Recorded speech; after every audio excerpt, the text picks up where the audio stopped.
March 17th, 1837. A Friday. On Wall Street, the day began like any other.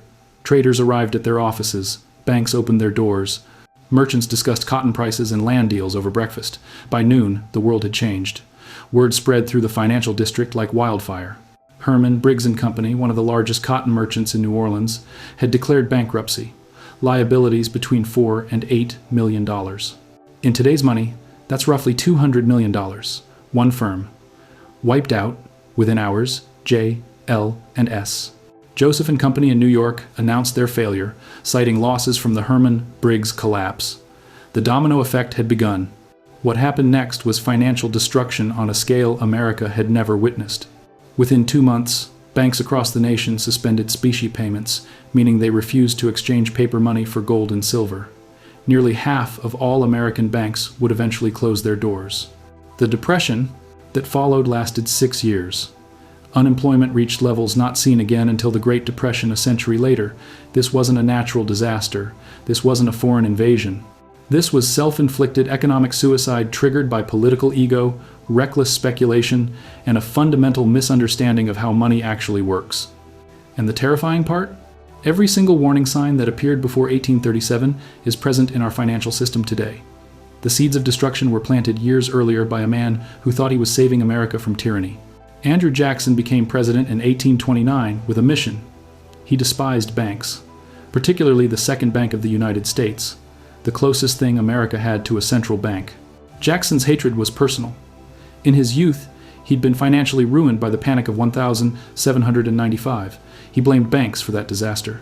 And when he gained power, he was determined to make sure no bank would ever have that kind of power again. The Second Bank of the United States was created in 1816, chartered for 20 years as a private institution with exclusive authority to operate nationally. Its purpose was to stabilize the American economy by providing a uniform currency and regulating state banks. It held government deposits. It facilitated interstate commerce. It prevented smaller banks from issuing too much paper currency backed by nothing. But to Jackson, the bank represented everything wrong with America. It was controlled by wealthy elites. Nicholas Biddle, the bank's president, was an aristocrat from Philadelphia who seemed to embody the very privilege Jackson despised.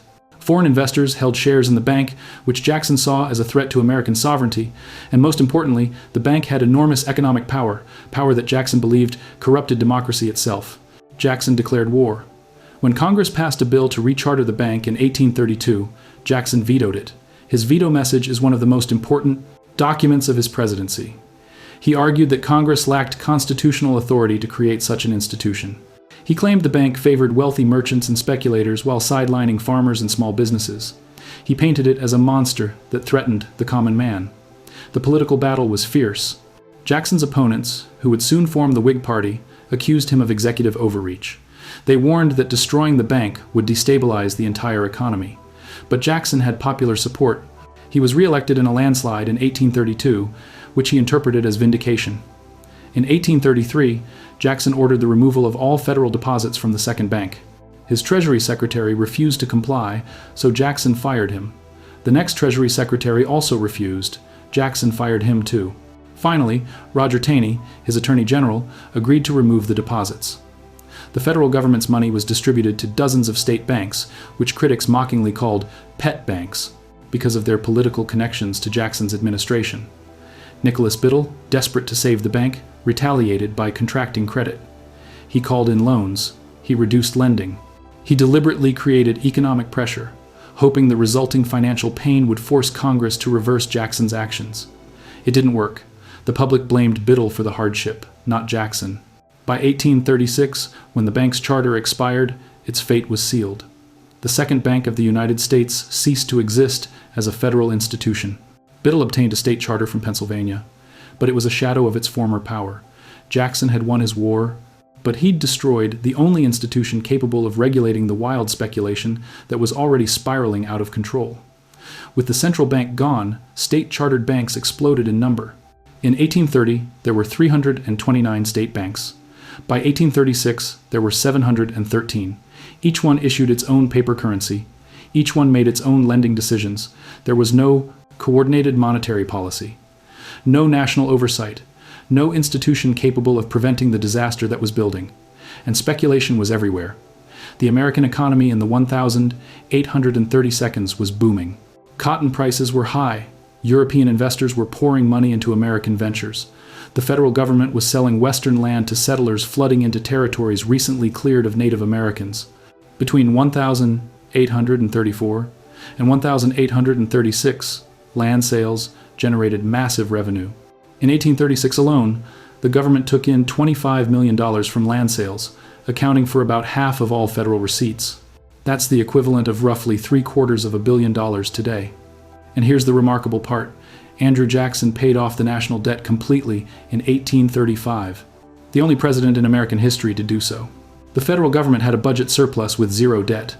But instead of creating financial stability, the surplus created new problems.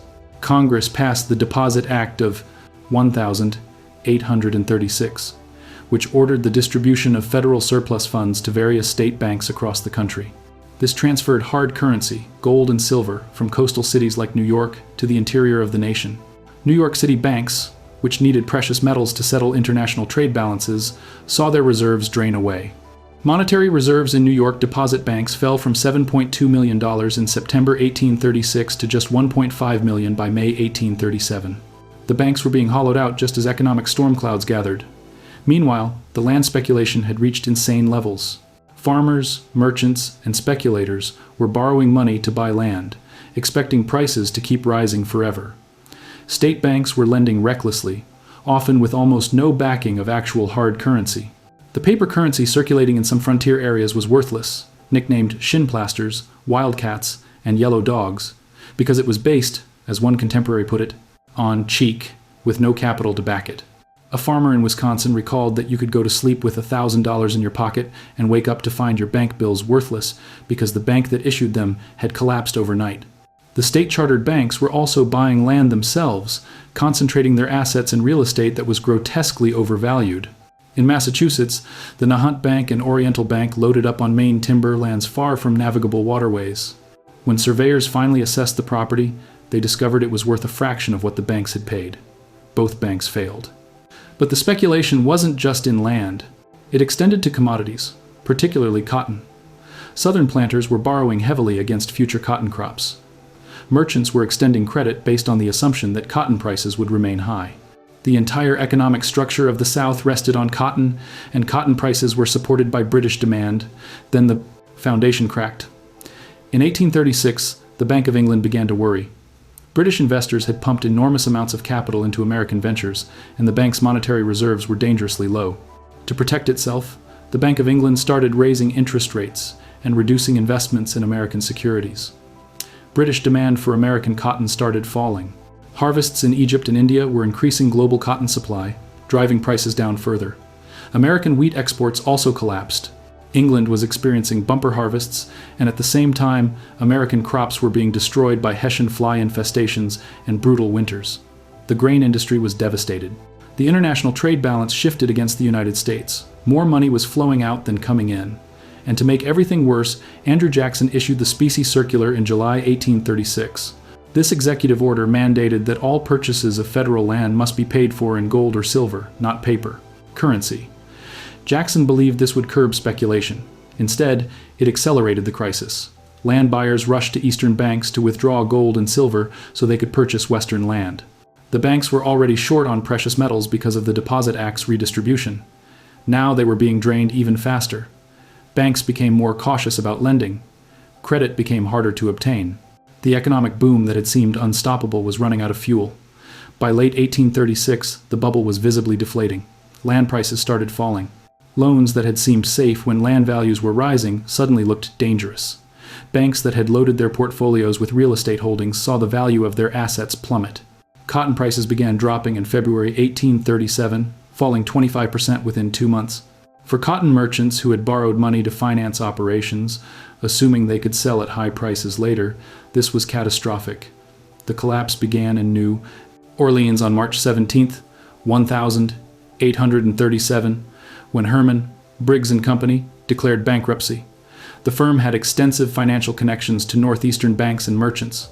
When it failed, it pulled down others with it, J, L, and S.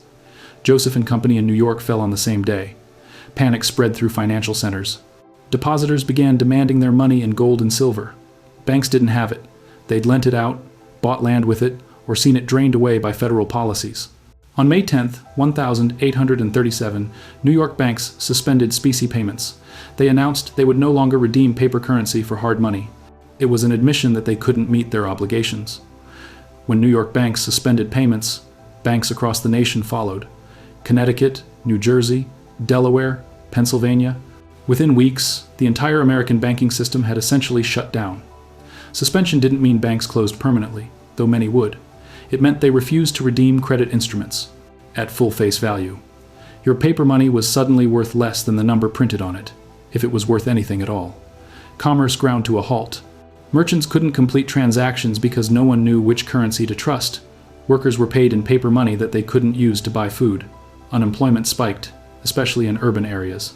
Over the following years, approximately 343 banks closed completely, with another 62 experiencing partial failure. Estimates suggest roughly 40% of all banks either failed outright or suspended operations. In New York alone, losses from bank failures within the first 2 months approached $100 million, a staggering sum. Across the nation, the book assets of state-chartered banks dropped by 45% between 1,837 and 1,843, reflecting both outright failures and dramatic asset devaluations. Banking and insurance stocks fell by approximately 32%. Railroad stocks collapsed by 63%. The securities market was decimated. The human cost was staggering. In cities, food prices soared even as wages collapsed and jobs disappeared. In New York, Boston, Baltimore, and Albany, hunger turned into rage. Food riots broke out as desperate workers plundered warehouses filled with hoarded flour and grain. In the South, the devastation was even worse. Cotton prices in New Orleans dropped 50%. Planters who had spent money in advance, borrowing against future crops, faced complete bankruptcy. Thousands of plantations were abandoned. Slaves, who had been bought on credit, were sold at auction. Entire communities disintegrated. Debtors who couldn't pay fled to Texas, which was an independent republic at the time, and wouldn't extradite them back to the United States for trial. The westward migration became a flood of people escaping ruin. A British diplomat traveling through New Orleans in 1842, 5 years after the panic began, reported that the country presents a lamentable appearance of exhaustion and demoralization. The effects rippled beyond America's borders. British investors lost approximately $130 million. Merchant houses from London to New York to Boston failed because of bad loans tied to speculation in tea, silk, cotton, and other commodities. The panic had been transmitted across the Atlantic through the interconnected global economy of the 1,830 seconds. The crisis triggered a second wave in 1839. The Bank of England, perilously low on bullion reserves, raised interest rates to 6%. To remain competitive, American banks had to match those rates, which made borrowing even more expensive and strangled economic activity further. The Bank of the United States of Pennsylvania, the successor to the second bank that Jackson had destroyed, suspended specie payments in March 1839. Its collapse triggered another round of bank failures across the nation. The Depression deepened. Agricultural prices fell. Poor. Harvests in both America and Britain during the late 1830s and early 1840s led to high food prices, creating a paradox where hunger persisted even as farmers couldn't make money. Research suggests that children born in the United States during the 1840s were on average 5 centimeters shorter than children born 10 to 15 years earlier, which historians interpret as evidence of widespread nutritional hardship during critical growth years. In Britain, the period became known as the Hungry 40s. Normal banking activity didn't resume across America until late 1842. Even then, the economy remained weak. It wasn't until 1844 that trade fully revived and securities markets recovered. The Depression lasted 6 years. Some regions took even longer to recover. 7 states and 1 territorial government defaulted on loans they'd taken from British banks to finance internal improvement projects like canals and railroads. Arkansas, Mississippi, Louisiana. These states had borrowed heavily to build infrastructure during the boom years. When tax revenues collapsed during the Depression, they couldn't make their debt payments. International creditors were left holding worthless bonds. Martin Van Buren, who became president in March 1837, just 5 weeks before the panic hit, bore the political cost of Jackson's policies. Van Buren refused to use government intervention to address the crisis. No emergency relief, no public works projects to create jobs. He believed the government shouldn't interfere in the economy. His opponents crucified him for it. The Whig Party, which had been created specifically to oppose Jackson and the Democrats, organized a coalition that swept the 1840 election. William Henry Harrison became president, though he died after just 1 month in office. The panic fundamentally changed American banking and monetary policy. In 1840, Van Buren proposed an independent treasury system where public funds would be held by the federal government rather than in private banks. It was initially defeated but became permanent in 1846. The lesson was clear: private banks couldn't be trusted with government money. Several states went even further. When Wisconsin drafted its first constitution in 1846, it included provisions outlawing privately owned banks and paper money entirely. Only gold and silver would be recognized as legal tender. The measure was so unpopular in trading communities that the Constitution was rejected. A second convention produced a compromise that allowed banks and paper currency, and Wisconsin became a state in 1848. Arkansas passed a constitutional amendment in 1846 barring banks from operating in the state at all. The distrust of banking was profound and would last for generations. The Panic of 1837 also gave birth to the credit rating industry. So many businesses failed that Lewis Tappan, a prominent abolitionist and merchant, founded the Mercantile Agency to provide subscribers with credit information about businesses in their communities. The agency built a nationwide network of reporters who assessed the creditworthiness of merchants and firms. It was the direct predecessor to modern credit rating agencies like Dun and Bradstreet. The question historians still debate is whether the panic was inevitable. Some argue that international factors, particularly British financial policies, made it unavoidable. The Bank of England's decision to reduce American investments and raise interest rates created external pressure that American banks couldn't withstand. Others point to domestic land speculation and the real estate bubble as the fundamental cause. Prices had risen far beyond any rational valuation, and eventually, all bubbles burst. But the most damning interpretation focuses on Andrew Jackson's personal vendetta against Nicholas Biddle and the Second Bank. Jackson's ego and his hatred of banks drove him to dismantle the only institution capable of regulating the chaos, his specie. Circular drained banks of precious metals at exactly the wrong time. His distribution of federal deposits destabilized the entire banking system. The panic might not have been inevitable, but Jackson's policies made it far worse than it needed to be. Here's the bitter irony. Jackson championed himself as the defender of the common man against wealthy elites. He believed destroying the bank would protect farmers, laborers, and artisans from the tyranny of bankers and speculators. Instead, his policies unleashed unregulated speculation that enriched the very speculators he claimed to oppose. And when the inevitable crash came, it was the common people who suffered most. The wealthy had assets, property, connections. They could weather the storm or relocate. The working poor had nothing. When banks failed and currency became worthless, they starved. Jackson had eliminated the national debt and killed the bank. But the cost was 6 years of economic depression and suffering for millions of ordinary Americans. The parallels to today should be obvious. In 2008, America experienced its own banking crisis triggered by land speculation and loose lending practices. Subprime mortgages backed by nothing. Securities built on those mortgages spreading risk through the entire financial system. When housing prices stopped rising, the whole structure collapsed. Banks failed. Credit froze. Unemployment spiked. Just like 1837, except this time the government intervened with massive bailouts and stimulus programs, learning from Van Buren's mistake of doing nothing. But the underlying fragility remains. American banks today operate with leverage ratios that would have shocked even the wildcat banks of the 1832. Speculation in assets, from stocks to cryptocurrencies to real estate, continues unabated. The Federal Reserve, America's modern central bank, has more power than the Second Bank ever dreamed of, but it's caught in the same trap, trying to manage an economy built on perpetual expansion of debt and credit. And political attacks on financial institutions continue. Calls to end the Fed echo Jackson's rhetoric about tyrannical banks, the distrust of elites, the conviction that ordinary people are being exploited by financial systems they don't control. These sentiments are as strong today as they were in the 1832. The Panic of 1837 was a forgotten warning. It showed what happens when political ideology overrides economic reality, when personal vendettas guide national policy, when speculation replaces production as the basis of the economy. The depression that followed demonstrated the human cost of financial collapse. And the slow recovery revealed how long it takes to rebuild trust once a banking system has been shattered. America eventually recovered. New gold discoveries in California in the late 1840s injected precious metals into the economy. The Mexican War opened new territories. Immigration surged. The economy rebuilt itself through expansion, just as it always has.